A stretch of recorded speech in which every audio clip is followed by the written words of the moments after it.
Hello, everyone. My name is Claire Finkelstein, and I am the founder and faculty director of the Center for Ethics and the Rule of Law, or CERL, at the University of Pennsylvania Law School.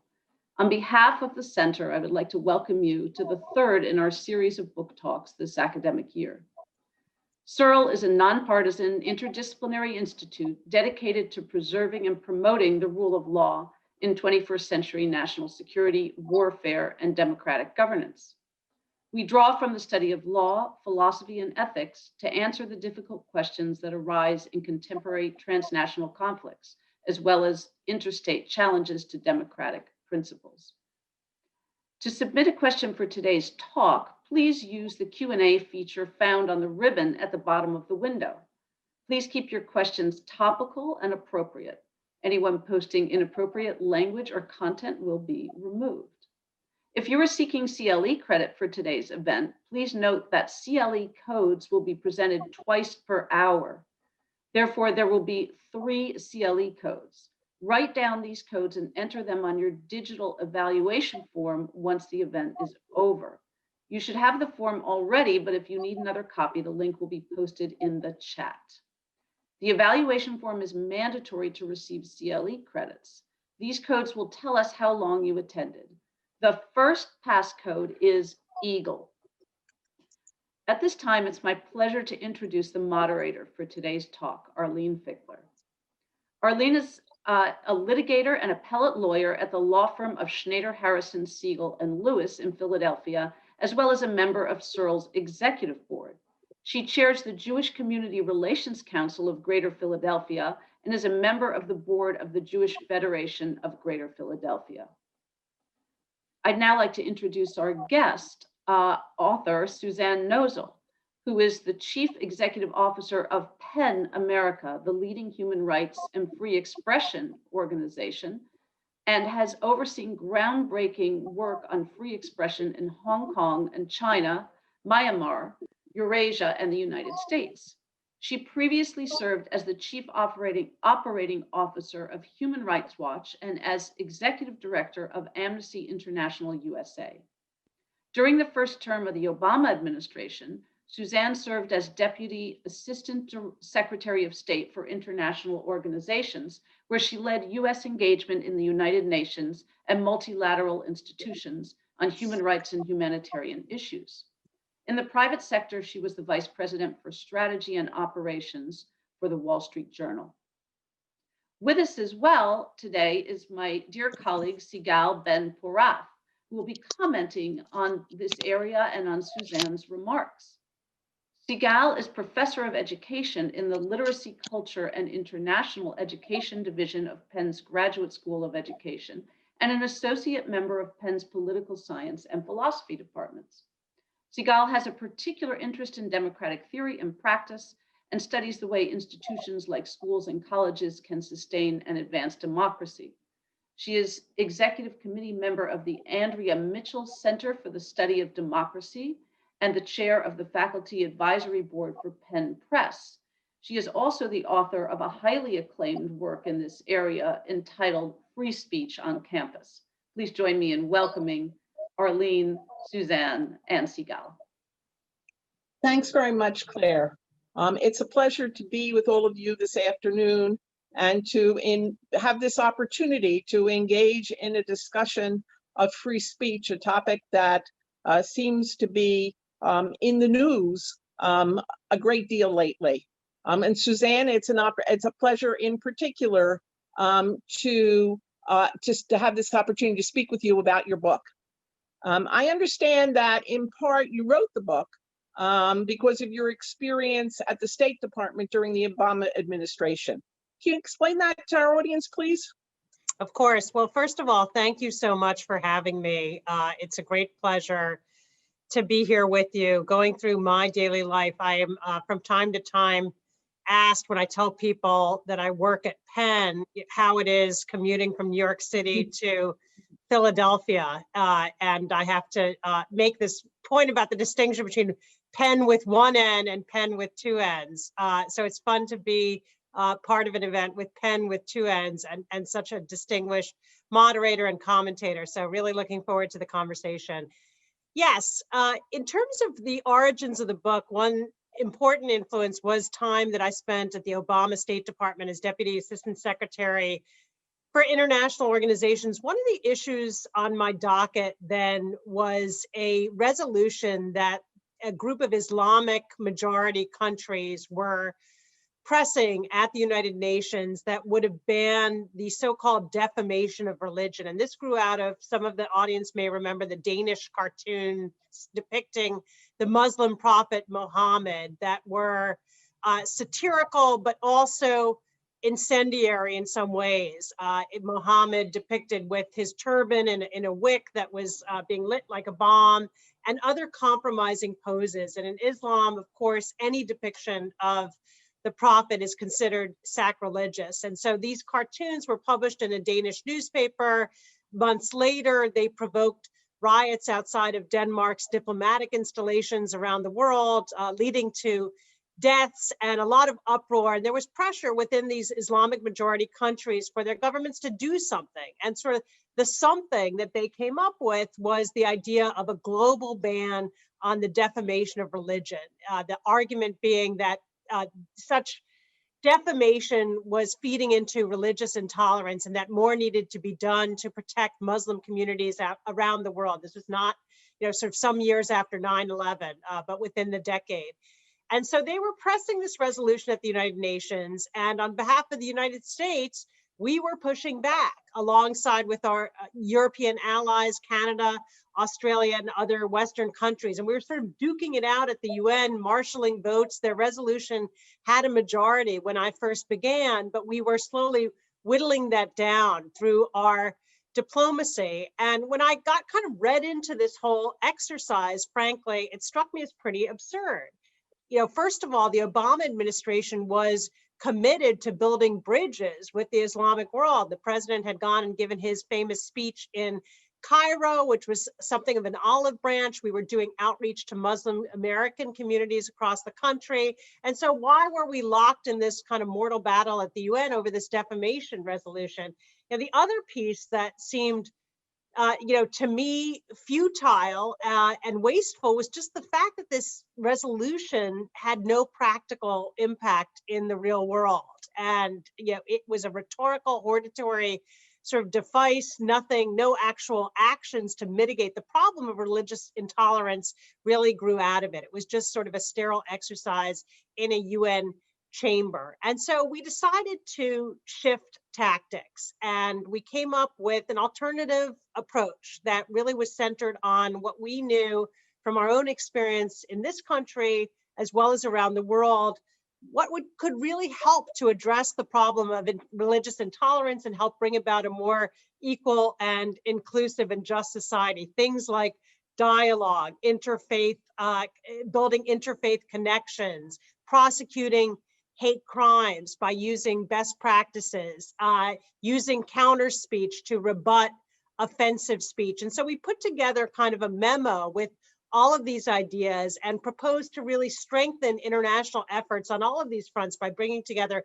experts from around the world to share their experiences and develop case studies. And I actually went to Islamabad. Pakistan at the time was in the seat of the Islamic conference, and I proposed this to them. And I said, can you imagine a scenario in which you wouldn't be seeking to ban the defamation of religion, which from our perspective is a straight up violation of free expression precept, something that we could never accept under the US First Amendment, and that violates international protections for freedom of expression, and instead go in this different direction, centered on these practical proposals. And it took some give and take, but eventually they came around, and we ended up with a consensus resolution that the entire UN membership subscribed to. And it also kicked off a series of high-level meetings and interactions to implement the ideas in that proposal. And so it was a much more concrete, practical, and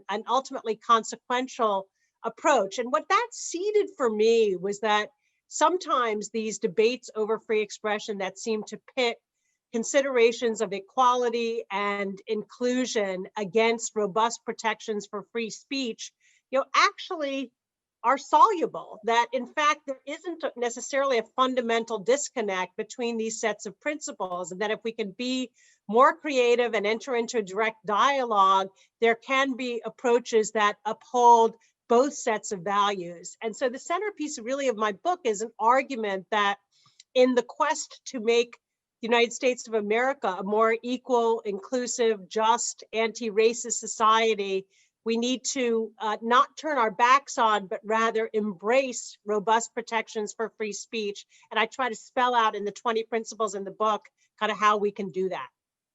Okay, so your book offers 20 principles that you suggest balance, create or provide an opportunity for creating a balance between free speech and the harms of free speech.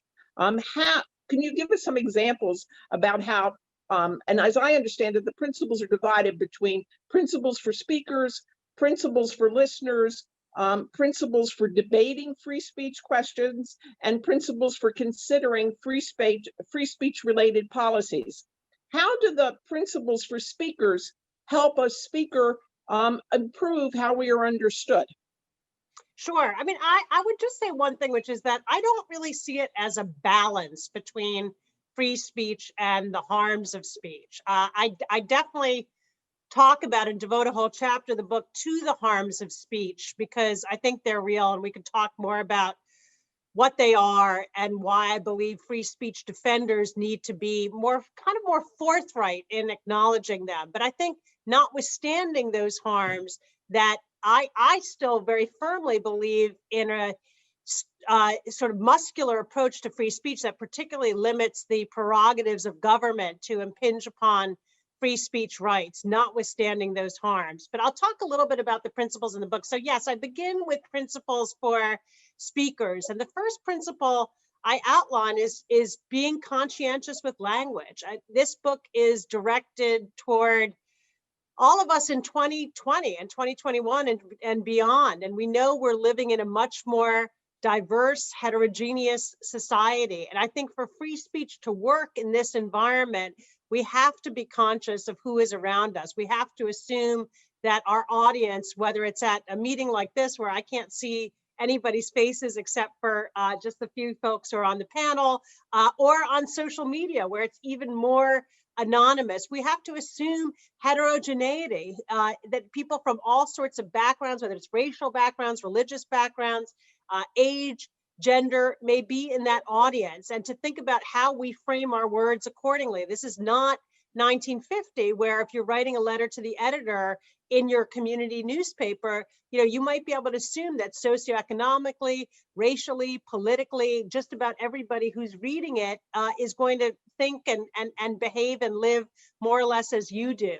We're operating in a different environment here, and I think that does pose an additional sort of obligation that we all should shoulder. And I talk about being your own editor, that back in the day, if you were writing that letter to the editor, it would go through an editor and a copy editor, and they think about how is this going to be received, and could it be misinterpreted, and is the choice of metaphor right? And I think those are questions we need to ask ourselves when we're posting on social media. Is there a risk that I could be misinterpreted? When we think something might be offensive, but we're not really sure, take the time to look it up. If you're not sure how to refer to people in a particular group, whether it's individuals who are transgender or individuals who may have a disability or an intellectual disability, there are endless resources available online that talk about that are put forward by groups that represent those individuals, who can articulate and do articulate how they like to be described, how they think of themselves, what choice of terms they prefer. And so taking that upon yourself to speak out conscientiously, to be aware of who's in the audience and how your words may be interpreted across those differences, I think it's sort of a prime element of exercising your free speech rights in the society in which we live.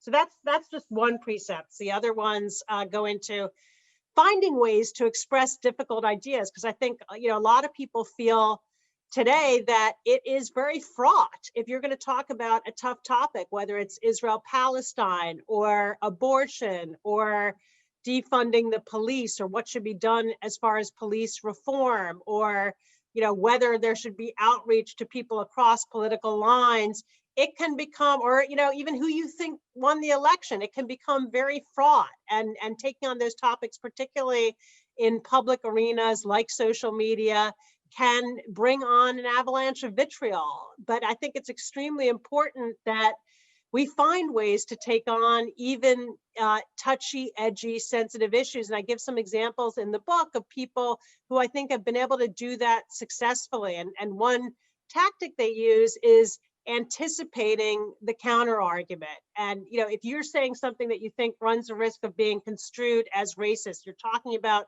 affirmative action, and you're worried that people may believe you're exhibiting bias toward members of a historically excluded group, address that up front. Acknowledge that sometimes these arguments are construed in this way, but here's why your case is different, and why what your beliefs are as far as racial equality. And if you put that up front, I think there can be more space to engage in some of these touchy and difficult arguments. But you also lay out in your book principles for the listener, suggesting that listeners also have an obligation to listen in a way that will help to de-escalate conflict. You want to expand upon that, please? Yeah, I do. I mean, one thing I talk about, my first principle for listeners is, because, if you think about it, it's really the listeners that kind of trigger the censoriousness. It's people who are offended or object to speech that sort of set in motion, whether it's protesting or shouting down, or calling for somebody to be disciplined, or for a book to be, revoked or disavowed. It's sort of the listeners who are making the judgment about whether to pull the trigger on some kind of censorious response. And so I asked listeners, my first principle is taking into account intent and context when evaluating speech. And I think this is extremely important. Look, we all have visceral reactions to things that we hear, and those are framed up by our experience. But we do find very often that, if you look beyond that surface reaction, that instinctive reaction, sometimes the speech you're responding to may mean something very different. I give an example of a few years ago at PEN America, we gave a big award to the surviving staff of the Charlie Hebdo magazine in Paris, when 12 of their writers and cartoonists were murdered in a terrorist rampage that was related to the Danish cartoons. They had republished the Danish cartoons, and there was upset among certain radical Islamist communities, and the perpetrators were part of that. And we've seen just in recent weeks kind of a spate of similar incidents, unfortunately, in France. Anyway, so we were giving out this award a few years ago. We were going to present it at our annual gala. And on the eve of the gala, a group of American writers who are part of PEN decided they were going to boycott the gala on the basis that Charlie Hebdo was racist, that these cartoons were objectionable and offensive to Muslims and other groups, and that we should not be honoring these individuals, notwithstanding the horrific attack that they had endured, and the fact that they continued to publish sort of in the face of those threats and acts of intimidation. And so it created quite a public brouhaha. There were a whole series of articles in the New York Times and many dozens of other international publications. And so in the course of that, we really had to take a look at what it was that Charlie Hebdo had published. And so we ordered volumes and we were perusing online to see, what were the cartoons that made people the most upset. And one of them actually was an image of when I saw it, it was a cover image from Charlie Hebdo. I thought, my God, this is really offensive. They have published something pretty, that looks racist and awful. And maybe we've really done the wrong thing giving out this award, because it was an image of a Black woman with kind of pearls on, but she was depicted as an ape. She had like a tail and ears, and it was, kind of the most obvious stereotyped image that you can imagine, and something that, in this country, you learn from a very young age is, evocative of kind of the worst, most bigoted tropes that exist. And so I saw it and I was pretty horrified, but then I took a closer look and I started to read about it. And what I learned was, well, there was a little blue and red flame at the bottom of the cartoon. And that was the symbol of the French National Front. And the woman herself was a French cabinet minister named Christiane Taubira. And what the cartoon was mocking were very nakedly racist comments that had been made by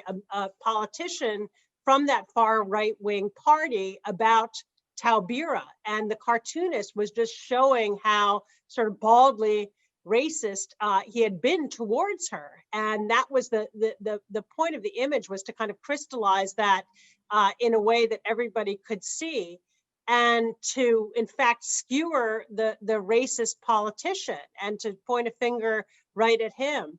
And you know, what really struck me was reading that when the cartoonist who had drawn that image was murdered in the attack on the Charlie Hebdo offices, it was Christiane Taubira, the cabinet minister, who gave the eulogy at his funeral, because she understood exactly what he was doing. You know, to her, the import of that cartoon was crystal clear, and she saw it as profoundly supportive of her at a vulnerable moment when she was under attack. And so to me, it was a powerful illustration of this point about intent and context, that we can't just go on sort of our own instincts. That doesn't mean your own instincts don't matter. It doesn't mean that a plain sort of interpretation or misinterpretation of an image or of language, you know, can just be discounted. I don't think it can be. There's another example I talk about in the book, a cartoon that people may remember. It was a cover image in the New Yorker during the 2008 campaign, and it showed Barack and Michelle Obama basically as terrorists in the Oval Office. And you know, she had a big afro, and there were like bullets slung across the as a vest, and you know, he was dressed as an Islamist. And the New Yorker came under fire. They said, look, we're satirizing everybody who is saying all these outlandish things about this presidential candidate, and saying that, you know, he's, you know, born outside this country, and he has, you know, these left-wing ideologies and all sorts of other smears directed at him. And yet even Michelle Obama said when she saw that cartoon, it sort of set her back. You know, there was something upsetting about it, just to see, you know, and she was not alone. And you look, people would misinterpret that and would think it was feeding into the stereotype rather than critiquing the stereotype. So I think we have to be cognizant of that, but that, you know, what really for listeners is important is to think about intent and context. It doesn't mean that, you know, offensive statements are excused, but rather that in calibrating your response, you're cognizant of the factors and the intentions that went into the speech. And your example suggests that sometimes it's necessary to apologize, to seek forgiveness if you speak inappropriately, or if you listen and misperceive. Does your book address how to seek forgiveness, or whether there are prerequisites? I think it does address prerequisites for forgiveness. Yeah, I mean, I do. I think, you know, I basically make the argument that if we are all being conscientious and careful and mindful in how we speak, that we need to have space in our discourse to apologize and to be forgiven, because people are going to make mistakes. I give another, you know, example of a teacher at a Quaker school who, in teaching a math lesson, sort of put up his arm in an oblique angle. And when he did it, you know, something was sort of sparked in his mind, I think, thinking about Springtime for Hitler. And he just said, Heil Hitler, in this math class in a New York City private Quaker school. And people went nuts. He was suspended. They tried to fire him. The parents were outraged at what they saw as an expression of anti-Semitism. He apologized, and ultimately the students rose to his defense and said that, you know, they knew he meant nothing by this, that it was totally spontaneous, that it was not an anti-Semitic expression. And the case was ultimately arbitrated and he was reinstated. And, to me, it's an example of the kind of fleeting speech-related offense for which we need to have space for apology and for forgiveness. So when I talk about, if you've done something wrong, if you've made a misstep, if you accidentally blurted Heil Hitler, in the context of a 10th grade math class, what do you need to do? And the first prerequisite is just simply persuasive contrition, being able to take on board what it is that you did, why people are upset, making sure that when you apologize, you don't sort of deflect blame onto those who misunderstood or say, I'm sorry if I offended you. It's I'm sorry that I did something, that, was offensive, that I made a statement that, would ordinarily be considered anti-Semitic. I shouldn't have done that. So that persuasive contrition, character witnesses, and this was actually very important in that instance at the Quaker school. People knew that, in fact, this teacher was a son of Holocaust survivors. He was a beloved teacher, had been there for decades. There were no other incidents of any kind of bigotry that he was associated with. And so people came forward to his side and didn't just abandon him, but rather stood by him and said, yeah, sure, this was a lapse, that was bad judgment, but it's got to be viewed in the context of his whole career. And then finally, earning rather than expecting absolution. And there are examples that I offer in the book of people who, for example, if they've offended somebody on the basis of sexual orientation, and there are a number of celebrities, there are kind of a slew of incidents of comedians who have made fun of people on the basis of sexual orientation or trafficked in stereotypes. And one of the ways that they've kind of been able to dig themselves out of that hole is actually outreach to the LGBT community, lending their talents to that community, sitting and engaging with people to learn more, and showing that they're actually willing to put in some work and some time to expiate and to make clear that they take the matter seriously and that they really care about coming back into good graces. So you brought in examples, or your example primarily related to a public school. Many of the free speech issues that arise today and that are throughout your book arise in the context of college campuses. And indeed, there's been a Trump executive order with respect to college campuses and a response from the Department of Education. So I'd like to bring into the conversation Sigal, and let's turn to the discussion of college campuses, so that we can further flesh out, if you will, the principles we've been talking about it. Suzanne, why don't you start by talking about how you would apply your principles to the campus? And I would start first, if you would, with the speaker who gets invited to a campus, and then there's an uproar about that speaker. Yeah, sure. So just to say, for me in writing the book, one of the main influences was a work that we've been doing at Penn America over the last 4 or 5 years on college campuses. We've done a whole series of reports, as Segal knows, about what has been happening and sort of this climate of censoriousness that has arisen on college campuses. And one of my serious concerns motivating the writing of the book is a worry that we are at risk of losing a rising generation when it comes to the principle of free speech, that young people are becoming increasingly alienated by the idea of free speech. I talk about this example of a young woman, a student activist from the University of Missouri, who was at the forefront of protests some years ago that led to the ouster of the administration there after a series of racist incidents on campus. And we were together at a forum at the National Constitution Center, and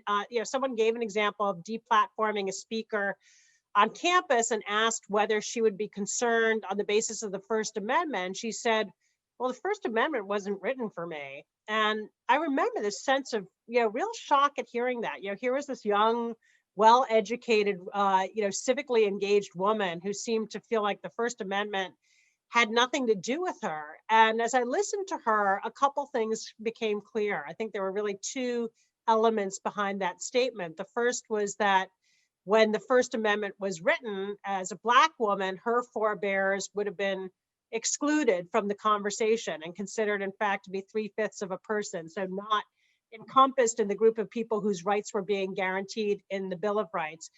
Secondly, though, was her own experience on campus, where she was hearing the First Amendment invoked repeatedly in relation to speech and expression considered menacing. There had been an incident at the University of Missouri with cotton balls sort of put into bushes as a way to evoke slavery and to intimidate. And when there was an effort to discipline those responsible, the First Amendment comes up. Isn't this just an expressive act? And there were other incidents with racial slurs on campus. And so she felt, look, the First Amendment is something that is about protecting those who deliberately engage in willful offense. It has nothing to do with me, even though she was leading protests and demonstrations. And so I sort of felt, in a sense, writing this book, hoping to reach people like her and explain why it is that free speech is something that ought to matter to her, and why it's in fact essential to the social justice struggles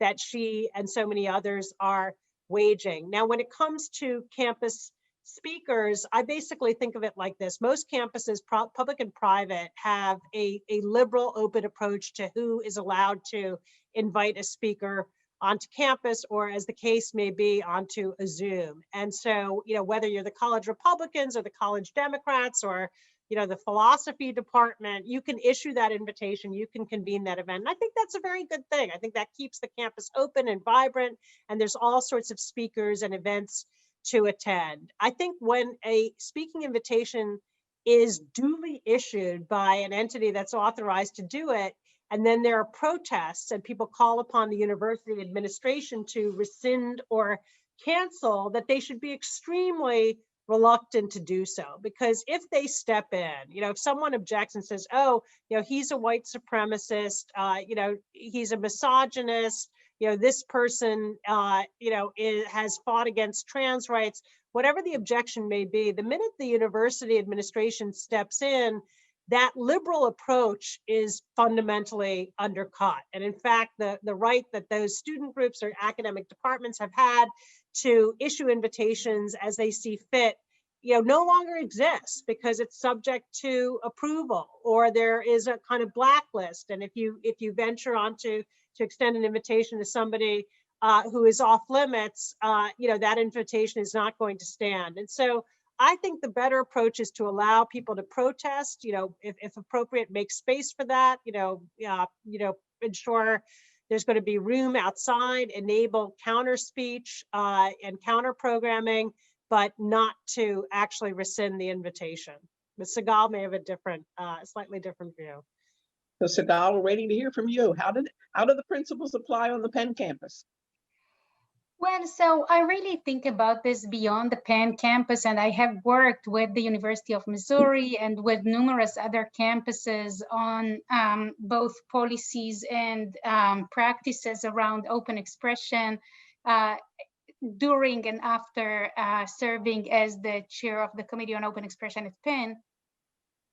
And really, when I started my my tenure as the chair of the Committee on Open Expression, it was 2015, and probably the height of the disinvitation and deplatforming, and at least the public attention to this matter. Although, of course, as we know, this was and remains a very rare event, which is a good thing, right? So students deplatforming or demanding that the university rescinds or otherwise causing the cancellation of an invited speaker remains a very unusual incident. We have about 4,000 colleges and universities around this country, and each of them has speakers and events, in student clubs and departments and classrooms and university functions. And, I don't have the actual number, but probably well over 95% of them goes without a hitch, including when they are controversial. So just to put this in perspective, right, the issue that is sometimes presented as a crisis of democracy is really quite marginal. And I do agree with Suzanne that it's a very bad idea to have a university committee that would be responsible for approving or rescinding speakers that were invited by appropriate university units, such as clubs, departments, individual faculty members, etc. It's obviously not a good idea. Sometimes during my 4 years in this role, I would be asked to serve as this person, or for my committee to actually consider itself as the approval committee or maybe the censorship committee, right? Deciding who merits an invitation. And obviously it's not in our mandate, and well, I shouldn't say "are" because I'm not on the committee anymore, but it's not on the committee's mandate, and it's not, and it shouldn't be, right? And there shouldn't be a committee like that. At the same time, I want to offer a small friendly amendment to Suzanne's suggestion or framework. Generally speaking, it's not a good idea for a university to rescind an invitation. In the vast majority of cases, I don't think it's never appropriate. And I'm sure Suzanne would agree. I mean, you should never say never, right? There is always, you know, it's not just in the feverish imagination of this philosopher or another that will come up with a crazy example, but there actually are cases where a person was invited, for instance, to give a graduation speech, and after they were invited, it turned out that they were, for example, Me Too'd, or they were, you know, something came out about their conduct, which made them just not an appropriate speaker for a festive occasion. So, you know, would create just tensions on a day that otherwise would be a celebration for the graduates and their families, and you wouldn't want, you know, so this is an real life example, but there are other ones where you say, you know what, you know, we extended this invitation, but it turns out that we were misinformed. And so we prefer not to do that. This obviously shouldn't be coming from a you know, a committee that makes these decisions, right? But it could be a university decision at a university event such as graduation, and could be similarly decided within the appropriate unit or context. I think without a concern that this is either undermining open expression or overstepping the role of the university, etc. If I can say one more thing, just generally about, Suzanne, your comment or your interaction with the young woman from Missouri. She, you know, she's kind of right. So she's right in two ways. One which you recognized, which as a Black person, the First Amendment was not written for. I mean, you know, it's a historically accurate depiction. She's right in another way, which is that the First Amendment and other protections from for open expression, even on private campuses like ours, have been wielded quite consistently against people with less power in various ways, like you have described as well in some of your examples. And the other way in which she's right is that we really, in the K-12 settings, we fail to represent the First Amendment and other protections for civil rights in their democratic historic context as belonging to everyone. And therefore we being people who are committed to democracy, so the broadest we possible, right? We cede the territory to people who care about a very narrow particularist and more aggressive interpretation of how the First Amendment should be utilized on college campuses, right? So in these senses, she's right, even as I share your hope, Suzanne, that we can overcome these differences and can really reach people who see open expression as not about them, not protecting them, and to really represent and also enact ways in which it does, in fact, belong to everyone. Yeah, Arlene, can I? Please Yeah, respond, Suzanne. Sure. No, I think, a couple of things. I mean, first of all, I agree with you.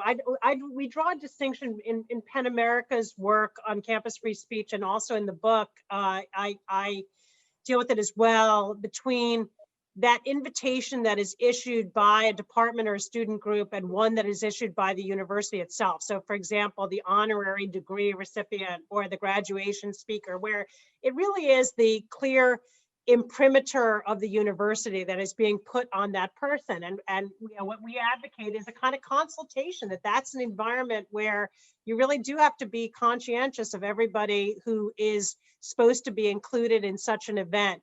I think the tricky case is, you sort of bring up, in a sense, the easier case where there's some intervening revelation. We didn't know that he was, involved in this Me Too thing, and we issued the invitation before that came out.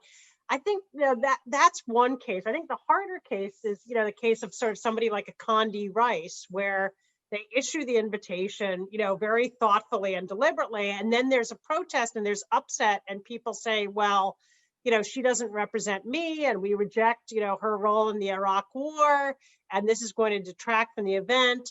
And whether that uproar and upset from a segment of the student body or the faculty should be grounds to rescind an invitation. I think those are the hard cases, because there you really do have a minority that can be extremely adamant, but they're really asking to kind of dictate to the majority, and to also to override whatever decision-making group had been responsible for the invitation in the first place. So I think that's kind of a bit of where the rubber hits the road. I also talk in the book about sort of, cases, what are the circumstances? I give the example of Mark Jongen, the AFD, the politician from the German far right wing, who came to Bard and was speaking at a conference on sort of the resurgence of fascism at the Hannah Arendt Center. And there was a huge protest, and a group of faculty signed a petition and were really lobbying against the head of the center and issued the invitation. And I actually think that was an appropriate setting for Mark Jongen to be engaged. It was a group of experts who really had the ability to take him on. The whole purpose of the conference was an effort to understand sort of the newfangled face of fascism. And so to confront him directly in that setting, I think is an academically justifiable exercise, but it has to be recognized, that as people pointed out, that he, can then tweet out that he is there at a podium, with the Bard logo and sort of the prestige of the university, he can wield as a mark of credibility. And, and there's no way to avoid that. No one makes the distinction between, who exactly invited him or what the circumstances were. All of that gets lost in that Instagram photo. And so, I think that is a risk and a downside that has to be measured, but that ultimately for me in that instance didn't outweigh the benefit of these scholars and students being able to engage him directly. On your point about the student and sort of the nature of the First Amendment, I really do agree with that. I talk in the book about how the playing field for free speech is not level, and that I believe as free speech defenders, it is our obligation. I know you take this very seriously, Sigal, to do the work of dismantling the barriers to access that make, in so many ways, whether it's platforms in journalism, in television, in book publishing, in academia, unevenly accessible to people on the basis of their identities and the ways in which historic patterns of discrimination and exclusion, give voice to some people and deny it to others. And, to me, that's a detriment to free speech. I mean, the whole idea of free speech is that, You have people entering into this, robust fray, and it's, as many ideas and voices as possible bumping up against one another to reveal truth and facts and, how progress can be achieved. And if some people are cut out of that and certain voices are muzzled, the quality of that discourse is impaired. And so I think this is sort of an element of the free speech discussion that needs to be much more central. So what you're suggesting is we need to expand upon the marketplace of ideas and truly use it by encouraging lots of different voices all at the same time.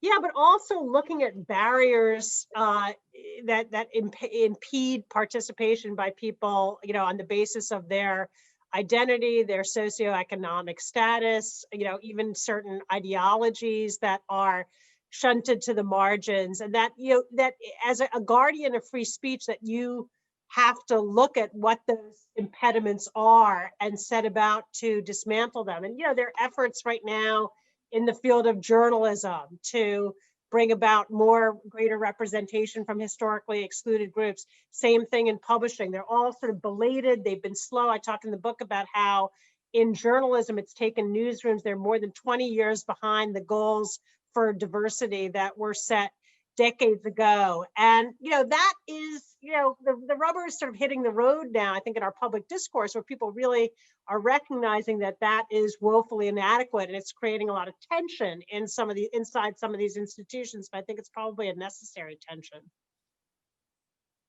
Sigal, I see you're shaking your head in agreement with all of that. Well, I suspect there is a little disagreement between Suzanne's views and my own. I think the main place where I would probably maybe add to, so it's not really in contradiction to anything in the book or in the presentation just now or the discussion just now. But I really feel that to some extent, the focus on what individuals can do, right? So what you should do as a speaker, what you should do as a listener, etc., which are very important guidelines that are presented in this book, which I recommend to everyone. But can I read like just one sentence in the book? Suzanne is saying, this book is intended for all who seek to voice controversial viewpoints, hear them out from others, and keep their boardrooms, classrooms, dormitories, and dining tables open to fruitful conversations between people whose beliefs differ. And this is surely a very important goal. At the same time, I suspect that people who want to ensure that different opinions are heard around their tables or classrooms, etc., are becoming fewer and further between, just because of the polarization in our public debate, because of our increasing pressures for purity of thought or adherence to ideological guidelines. And I think we actually experience fewer opportunities, fewer let's say serendipitous or just natural, if you can call them that, although they're not actually natural, but like without effort, right? Just encountering people with other views who have,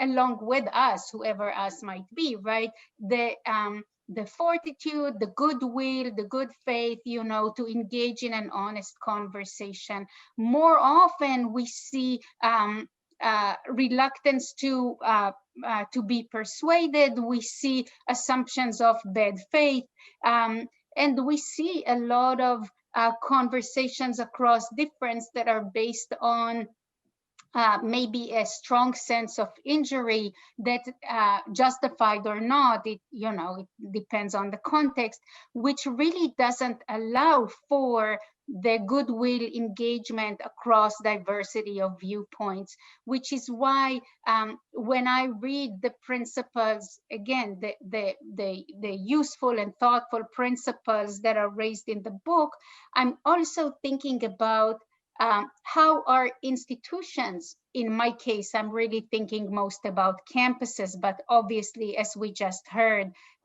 newspapers or other media, etc., right? Boardrooms, so various other places, the kind of responsibility that they should actually take institutionally and structurally to lifting the burdens of inequity that were just now mentioned, right? Suzanne just now mentioned, in terms of the burdens that open expression creates on some members of marginalized groups in a consistent way. And also just historic inequities that give more voice to people who have more money or who have more power or who just have a stronger position from which they can speak. And so my sense is that beyond these personal beyond these guidances that are based in a personal choices and behaviors, which I hope as many people as possible would in fact endorse and enact after having read the book, of course, then it is a book talk, right? But it is, I mean, they are really useful. I mean, and they really make you think, okay, when I'm going to say something controversial, what is my responsibility? When I'm listening to a controversial speaker, what are my responsibilities and obligations and opportunities, right? How can I respond? All of these are really important, but I really also hope that structurally we raise our expectations from institutions, from social media platforms, as is a sort of like renewed conversation right now, from various other contexts in which our conversation occurs, to really support these kinds of thought, the parallel set of principles that go beyond the individual and into the institutional space. Yeah, look, I mean, I agree with that. And as you know, a lot of our work on campus free speech issues really does get to the, and focus on the obligations of the university and how the university should reconcile these, sometimes competing and intention obligations to become a more inclusive, equal, welcoming environment to students and faculty from all backgrounds, and at the same time uphold robust commitments to free speech and academic freedom, because I really believe both are essential. It's really difficult. There are many institutional leaders sort of by the day, instances that we get involved in at Penn America, the Penn with one N, that involve, how should a department head deal with the revelation that a faculty member has been posting on a blog, things that are offensive toward women, or how to deal with the fact that someone used a racial slur in the classroom, not as a slur, but mentioned it in the course of a lesson on literature or on the doctrine of fighting words. How should a publishing house deal with mutiny among its staff because a book is being published by an author, who is a white supremacist ideologue, and it was picked up by the conservative imprint within that publishing house? How should the New York Times deal with the uproar that erupted over the summer when the op-ed page published that piece by Tom Cotton advocating a militarized response to the George Floyd protests? And I think there are really difficult questions implicated. It's sort of easy to issue edicts, and obviously there's a lot more work that all of these institutions need to do in terms of realizing an equal and inclusive environment. At the same time, that work is underway in fits and starts, haltingly, sometimes delayed and with really inadequate progress, in other cases quite substantially, where, at the New York Times, just reading the other day, that 40% of their new hires in the last few years have been people of color. So that, there is some substantial change underway. And yet I also think one point that came up at one of the workshops that we did at Penn America, we went up to Middlebury in the wake of this incident that some people may remember a few years ago when Charles Murray, the theorist, went to campus and, was sort of, Sigal's point is right that these things are rare. Charles Murray has been to many campuses in recent years without incident, but this time around, he was shouted down. He had to sort of deliver his lecture from,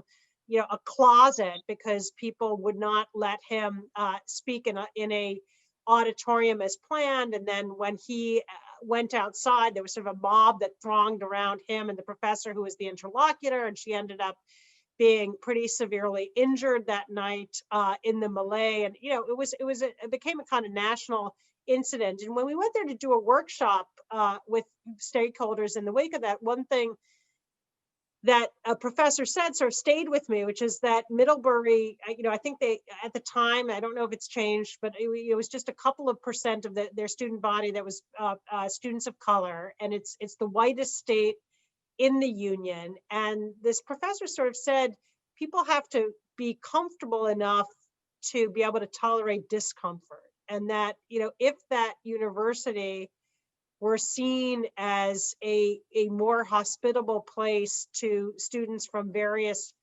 backgrounds, that perhaps having a theorist associated with racially very controversial and many construe them as racist ideas, would have been something that could have been tolerated more easily. But on that particular campus, kind of given just how white it was, that became extremely difficult. And so I do think the more progress we can make toward creating truly inclusive institutions, the greater our ability will be to tolerate, even offensive and sort of highly sensitive speech. Well, certainly the desire to create inclusive institutions and inclusive communities where we can communicate with each other is something we all hope for.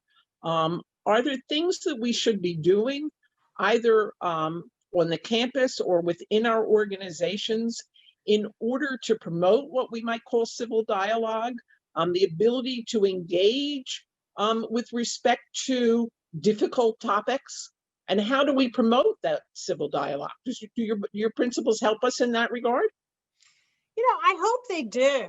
I think they offer guidelines for how to enter into that dialogue as an individual. But when it comes to convening it at the institutional level, that's something at Penn America that we see as part of our responsibility to foster dialogue across difference and to take on controversial topics. So we've done panels on Me Too and the literary community, or on call outs and cancel culture. And we really try to bring in people from, who've written about the issues from sort of across the spectrum, on Me Too, from those who are arguing that, this is a due process violation, and, that the rights of the accused are being trampled, to, a very young speaker who really argued that, the standard should be affirmative consent for every physical touch. And so, really the two kind of opposite ends of the spectrum on that issue, and similarly on cancel culture. And I think those kinds of conversations, like, we're in a position to do it. We can prepare the groundwork by talking to people ahead of time about the sort of discussion that we envision. You can invite people who are willing to sit down with one another. Not everybody is. I think face-to-face discussion is extremely important. It's sort of an antidote to, what happens on social media, where our comments are just decontextualized, where, there are no frontiers to who may enter into the fray, where, one unfortunate turn of phrase can unleash a torrent of vitriol that can be, in of itself censorious and silencing. And so I think it's really important, whether it's your, this wonderful center that you are part of, or an organization like Penn, or the rest of the law school, to create opportunities for that kind of engagement and to invite people, that not everybody may agree with, and that may be controversial, and to demonstrate that it can be done and that actually you can learn something, because people who sit through these sessions, no matter with what viewpoint they come in with, in our experience, they do sort of walk out saying that, they took away something from it. Sigal? Yeah, no, it's true. And I think it cannot really be one size fits all for all different institutions. And I think your Middlebury example really demonstrates that it's going to be different at Middlebury than it's going to be even at the University of Michigan, where Charles Murray went next, or at an HBCU where, I don't know that he'd be invited, but, a speaker with similar views. Or raising some such concerns like they had at, I think, Williams, right, where there was an effort to do a similar debate around what Murray calls a race science, right, which was shut down by the administration, right? So is the population served by the college is definitely one factor in the kind of efforts that the college needs to do to either mitigate, for example, the kind of discomfort that the small handful of, in Middlebury's case, African-American students who even attend this college are feeling before you start bringing in speakers who have racially insensitive or racist views.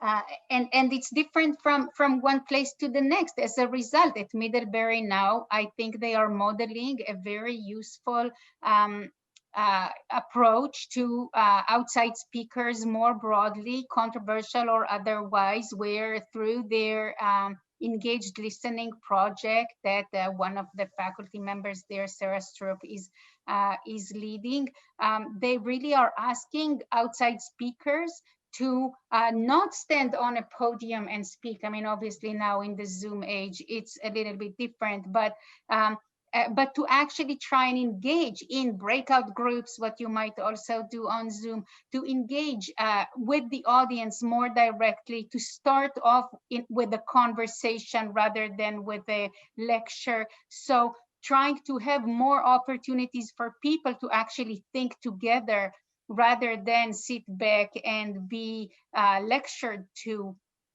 At Wesleyan, the president, Michael Roth, is making a concerted effort to bring in more conservative speakers because he feels, and he has a good data to show that in his college, there is a very limited representation of conservative perspectives. But of course, he's not going to bring in trolls, right? He's going to bring in thoughtful, interesting, engaged speakers that have something to contribute in an academic environment, rather than looking to light a fire under somebody or to proselytize for some kind of extreme perspective.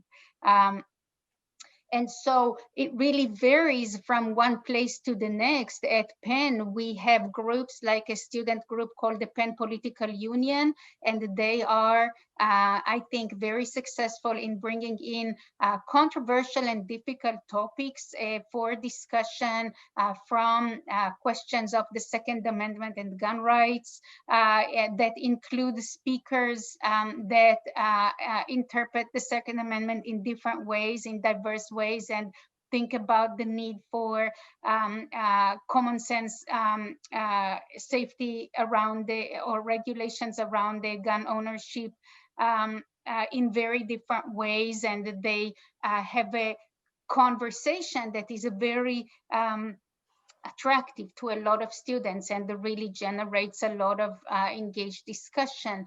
At the Mitchell Center now, we are doing a year-long series of events on free speech, and actually tonight we have one on a BDS and boycotts more generally. So really trying to bring in perspectives that are either thoughtful and or are uncommon around the campus, but in a way that really allows for engagement and thought, because the whole point at the university is not that I have a right to speak and I should be allowed to speak. A campus is not Hyde Park, right? I mean, it's not just a place where you're supposed to be allowed to put your soapbox, is it, or something, and stand on it and make declarations.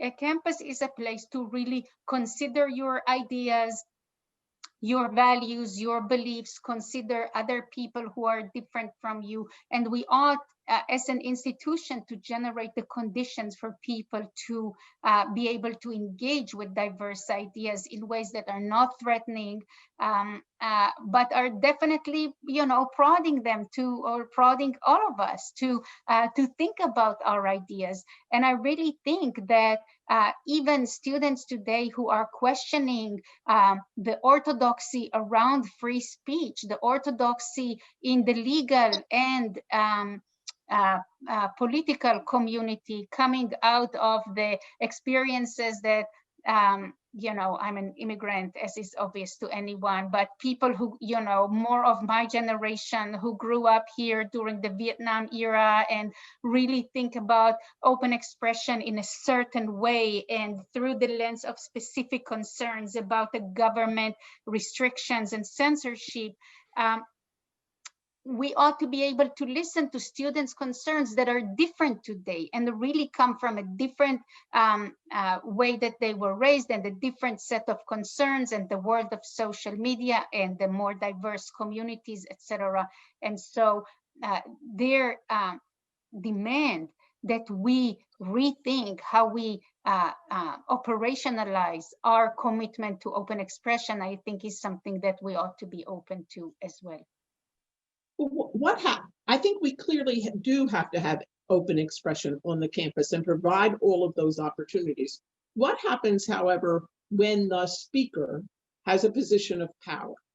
The example being the professor who chooses in his or her classroom to voice opinions that students find objectionable.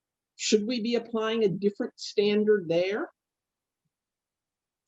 Suzanne, Sigal? I think power, I talk in the book about what I term a duty of care. And it's basically the idea, going back to the principle of conscientiousness that I outlined a little bit earlier, that obligation of conscientiousness increases when you have a powerful platform. If you're professor at the front of a classroom, if you're the president of a university, if you have your own talk show, if you're going to give an important speech, you have an extra obligation to think through how you use your powers of speech. And there should be comparatively less tolerance for a sort of negligence or failure to take into account the concerns of your audience. And so I give a couple of examples. For example, the Temple University professor Mark Lamont Hill, when he went to speak at the United Nations, talking about a hot button issue, Israel-Palestine, and gave this speech, and he used this phrase, Palestine from the river to the sea, and it triggered a harsh reaction. People saying, well, then you're advocating for the abolition of Israel if you mean Palestine from the river to the sea, because that implies, Israel sort of wouldn't be there.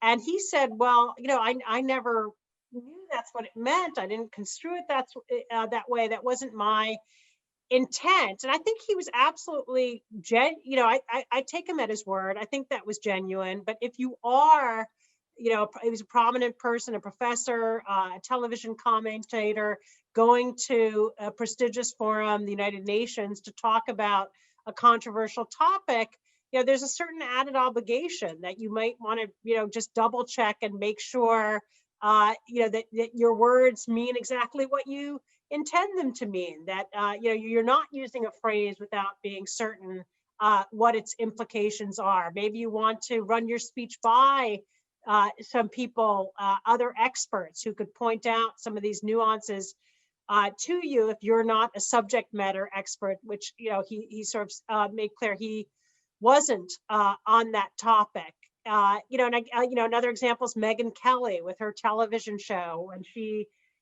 made the comments about blackface a couple of years ago, sort of saying that, you know, when she was growing up, blackface was considered perfectly acceptable, you know, if you were doing it as part of a costume. And, you know, sort of the implication being, you know, why are people being so sensitive to this now? And yet the comment was sort of made, I think it was in 2018, at a time when, you know, really, I think, you know, a lot of people felt like we were all kind of on notice that blackface was extremely offensive, and that, you know, this had been widely recognized, and that, you know, it had this history, you know, going back to, you know, certain tropes in theater and vaudeville, you know, that really were mocking and ridiculing and belittling Black people. And that, you know, she, as someone who had her own television show and a team of producers and researchers, you know, actually was obligated to have kind of gotten the memo on that, and that it wasn't enough of an excuse, that she didn't mean anything by it. And, you know, she ended up losing her show. And, you know, how much of that, you know, she maybe wasn't that popular. I'm not sure the show was doing that well. It's hard to know, you know, exactly what all contributed to that. But, you know, I think it was an example where you are sort of held to this higher standard. So to go back to your question about the professor, I think if you're teaching in 2020, you know, there are certain things that you have to read into. You know, we're always surprised at Penn with these incidents about the N-word, because they kind of keep happening. There, you know, there seems to be sort of a bottomless pit of professors who continue to mention the N-word in class. They're not using it as a slur, but they're, you know, whether it's James Baldwin or it's Mark Twain or it's a law school class, they sort of mention the word. And they, you know, there used to be what people term the use-mention distinction. That was kind of an ironclad idea that, you know, it's one thing to use a slur, it's another thing to just mention the word. And if you're just mentioning the word, basically, you know, that's fine. And, you know, what we've seen time and again is in the minds of students today, and perhaps of students going back decades, I'll get to that in a second, it's actually not fine. And they see the word as extremely offensive, whether it's, you know, even if it's being used in this pedagogical context, they nonetheless sort of is construed as having the force of a slur. And, you know, people react to that and say, well, you know, 20 years ago or even 10 years ago, that wasn't the case. And, you know, I always would, you know, mention this word and nobody would get upset. You know, who knows, you know, do we really know that the students of 10 or 20 years ago were actually fine with it? Maybe they did have a reaction that was strong, but they didn't feel empowered to articulate it, or they didn't want to take the professor on, or they thought that would be risky. And so they kept quiet. And now students are speaking out about this. And, you know, I think it's, I wouldn't issue an edict that, you know, you can absolutely never mention the word. But what I would say is that if you're teaching in a classroom in 2020, you know, and you're talking about issues of race, you need to be cognizant of where the sensibilities and the sensitivities and the fault lines lie. If you're going to speak that word out loud, you should do so knowingly and, you know, anticipating what the reaction is going to be. Yeah, I mean, agreed to that. And again, at the same series I mentioned earlier, we had Jeffrey Stone, who is one of the people you're talking about and who has changed his mind about the use of racial slurs in class. I will say that I agree that as a person in a position of power, you have a greater responsibility to be accurate and cognizant of your words, definitely. I think particularly as a professor in the construction, Arlene, that you offered in your question, I think as a professor, you have an additional responsibility, which is to create an environment where everybody can learn. So to be able to learn, a person basically, I mean, I think really the lowest bar that we can set is that to be able to learn, students have to be quite certain that they are welcome in the classroom. That's, I think, really the most basic sort of demand. And some people, I think, not in good faith, reconstruct that as students looking for safe spaces and not wanting to be challenged and not wanting to hear ideas that are new or sort of like shaking the foundations of their values. But I really don't hear it that way. And in my engagement with students, I think in a, you know, broad strokes, right? I mean, it's not, obviously, I'm not speaking about every single person, but generally speaking, I think the demands from students, for example, that professors be more careful about using slurs in class, or otherwise, you know, other responses that students have to ways in which professors carry themselves and address people, particularly inside the class. Outside, and you mentioned that before, it's a little bit different. But inside the class, if I am going to make consistent jokes and ridiculing references and belittling comments about either a particular student who I think, even, I mean, irrespective of identity, maybe I just, you know, think that they are a weak student, but instead of trying to either support them or advise them that it's the wrong class for them or whatever I might do as a more responsible instructor, if my course of action is to create a condition whereby they see themselves as unwelcome in my classroom, I think that's very problematic. And I think it's even more problematic if this is done towards a group of students based on their identities and in a way that doesn't relate even to who they are as students or as members of the learning community, but rather just because they are, for example, women or because they are of a certain race, etc. So my responsibility, and I think the responsibility of all instructors, is to create a classroom environment that makes it clear to everyone that I want to hear what they have to say, right? And so, you know, this is something that I basically term as a dignitary safety, right? Or the sense that you are seen as an equal member of the learning community. And I think as professors, we have the general responsibilities of people with power, like you were saying, and we have these additional responsibilities as people who are teaching. So one of the questioners asked that you address the issue of the Penn Law professor who has been known to make anti-Black comments, and how you think that those should be handled today. Suzanne? Yeah, I mean, I know the case of Amy Wax. I'm not, you know, I'm not an expert. I'm not at Penn, so there may be things that I don't know. From what I know, I think the law school has done a pretty good job dealing with a genuine dilemma of somebody who is associated with viewpoints that, you know, are really seen as pretty noxious and exclusionary, but that, you know, in some instances involve subjects that, you know, should not be off limits for debate, and that, you know, we can't kind of categorically exclude as, you know, part of a supremacist theory, and that, you know, should be have a you know, be able to be articulated, but that nonetheless, you know, can quite understandably, you know, cause students to ask the question of whether they would get a fair shake in her classroom because of, you know, the views that she has expressed about, you know, I think what patterns of data show about student performance and how that correlates with identity. And so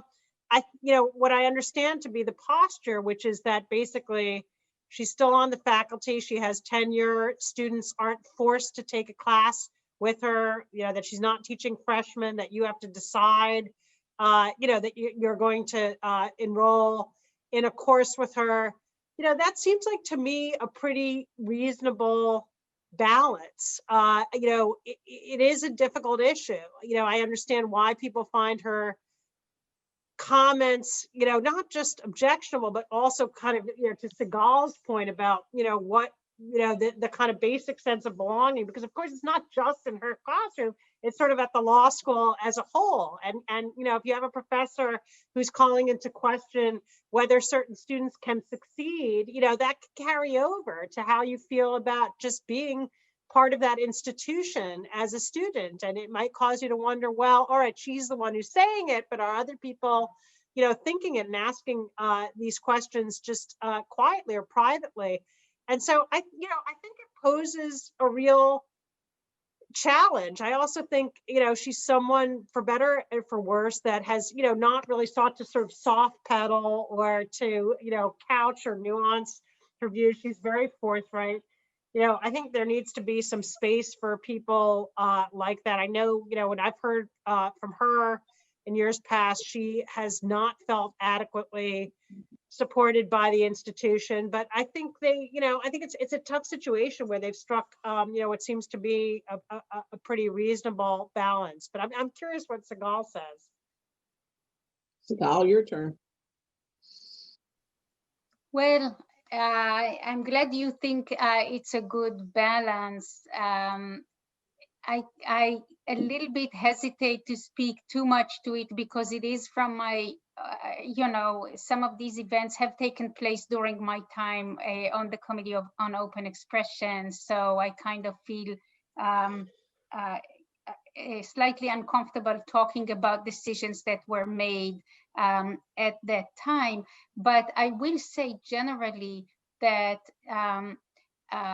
some of the, I will say generally that I think is an important distinction that you have just noted, and that was really central to the way I think the law school and Penn generally thought about this, which is the difference between views that may be objectionable and views that may create an environment that is harmful for learning, right? So for example, a little bit later, after the incidents or the series of comments related to Black students and to white countries and white cultures or European cultures, etc., a little bit later, she also offered some comments, I think at CPAC or another conservative forum regarding immigrants. And I have to say that when I read them, I thought, that's really unpleasant.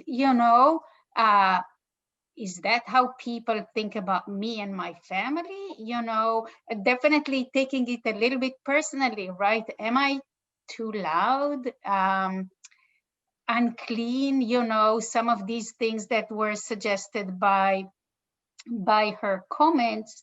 And it definitely makes you feel uncomfortable on a personal level, which of course has been the experience, as the question in the Q&A here notes, has been the experience of Black students for a long time in this regard.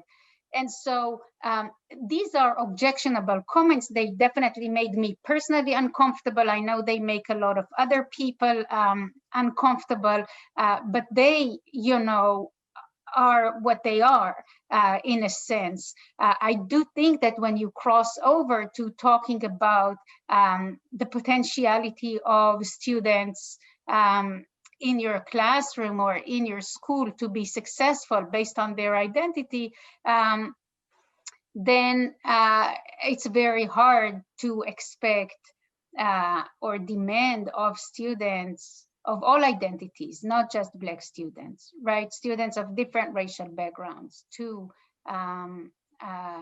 necessarily be a part of the class. And so, as you're saying, it's a balance. It's a very hard to strike it. And I have to say, this is really not a matter of speech rights in the sense that Amy, like all of us, as being, people on this panel, has a big platform right? The classroom platform, the op-ed pages of different newspapers platform, you know, speaking in political forums, right? So it's not a concern about somebody being silenced or stifled, right? It's really a question of how do you mitigate, or mitigate is the wrong word, how do you balance out sort of like the different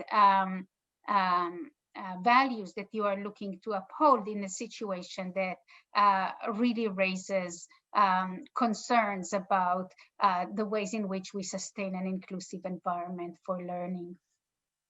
So Suzanne, in your answer to the last question, you talked about topics that might be off limits.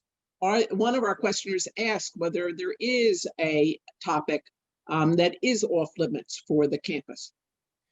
Yeah, I'd say a couple things. I mean, first of all, I think there's plenty of topics where, you know, I can sort of fathom no good reason to invite someone to expound on that view, whether it's, you know, flat eartherism or climate denial or, you know, rank bigotry. You know, there are all sorts of things. Like, there's no obligation to give a forum to those views, and I would discourage it. And you know, I don't see the value of it. You know, or you know, quackery on dealing with COVID, or, you know, arguing against the utility of masks. You know, at this point, you know, the question comes in. You know, you know, that's the reason when we were talking about this earlier, we started talking about, well, when someone is duly invited, do you then sort of clamp down? I think that's sort of the harder question. Like, when, you know,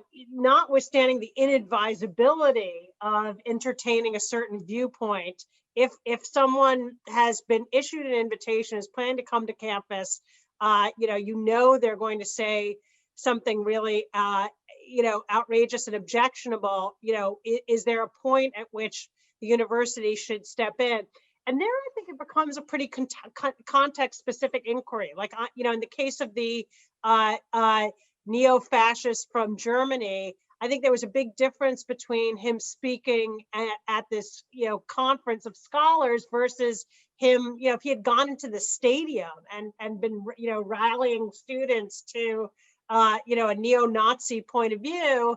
You know, I don't know. I think then the university, you know, would be justified in stepping in and sort of, you know, drawing a line there. I don't know what someone like Jeff Stone would say, because Jeff, you know, is someone, you know, every time I talk with him about, well, shouldn't there be some limitations? He always kind of comes back with a really convincing reason why those limitations would backfire. And, you know, I think that the example he would give is, you know, back 40 or 50 years ago, you know, there are people who denigrated civil rights leaders and said, you know, this is like a path to violence, and these people were, you know, kind of trying to torch American society, and they were communists and they were infiltrators, you know, and there was all sorts of denigration that happened that can, you know, be sort of a mirror image of the ways in which we talk about the groups and viewpoints and ideologies that we would want to, you know, we might all agree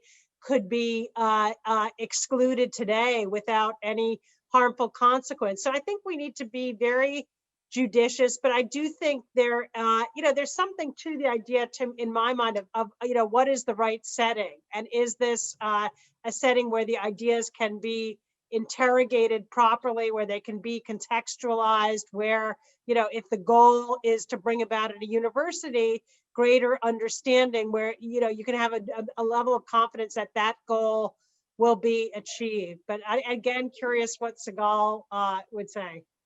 Yeah, so I mean, I would just add to what you are saying without objection that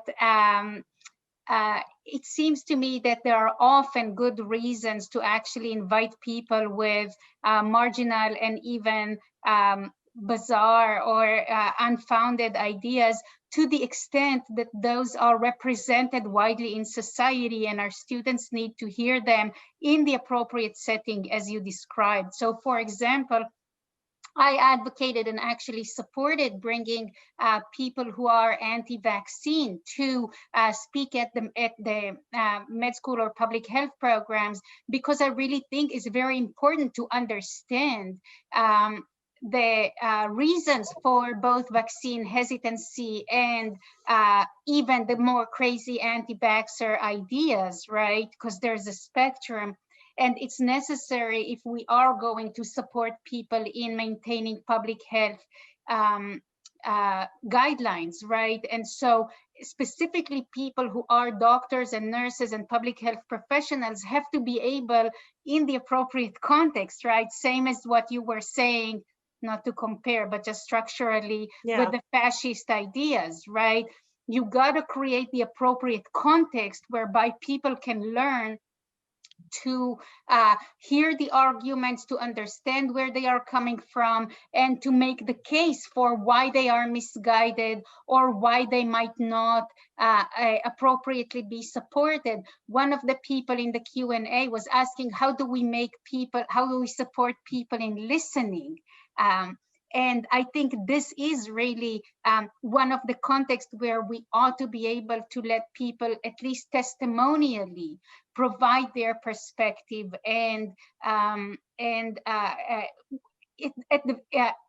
even if it's not for the purpose of persuasion, but for the purpose of learning to argue against it, particularly in anti-scientific or unfounded and sometimes even about bigoted or hate-based ideas. What do you do about them when they are widespread in society? So actually climate denial would be a part of this in the US, because here is, politically a significant perspective, not so the Flat Earth Society, right? So both of them have a similar scientific foundation, right? Which means they have no legs, but both, the one needs to be heard.